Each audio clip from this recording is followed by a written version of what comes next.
cette chanson au début des années 80, à une époque où j'étais fasciné par l'Asie, Manille, Singapour, et donc cette chanson raconte l'histoire d'un occidental qui est en voyage, peut-être en voyage d'affaires, et qui rencontre une prostituée dans une après-midi, et il tombe amoureux d'elle.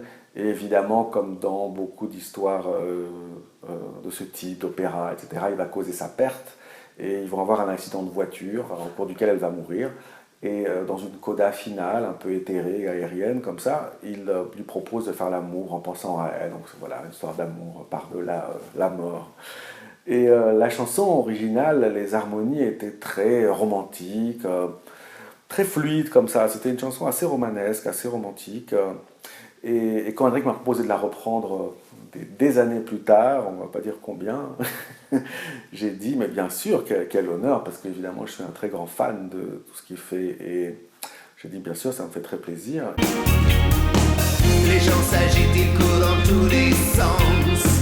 Le pavé brûle, chacun tente sa chance. J'ai été surpris, bien sûr, par le fait qu'il ait transformé énormément de choses, et à la fois qu'il soit très fidèle, finalement, au message. Il en a fait quelque chose de beaucoup plus cubiste. C'est comme si on passait d'un Courbet à un Picasso, j'ai envie de dire. Et donc certaines résolutions ont été enlevées, harmoniques, certaines. Donc il s'est fait qu'il a conservé une grande tension comme ça, harmonique tout au long du morceau. Il y a des transitions comme ça qui sont plus abruptes. Et puis il y a ce style vocal très expressionniste de feu qui caractérise absolument tout ce qu'il fait.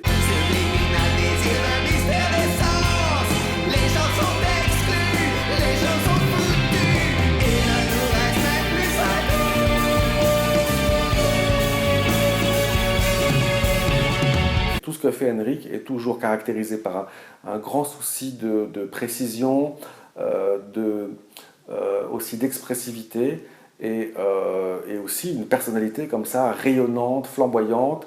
Et ça s'entend dans le jeu instrumental, qui est extrêmement tendu en permanence et rayonnant, et aussi dans la voix qui est vraiment incandescente du début à la fin du titre.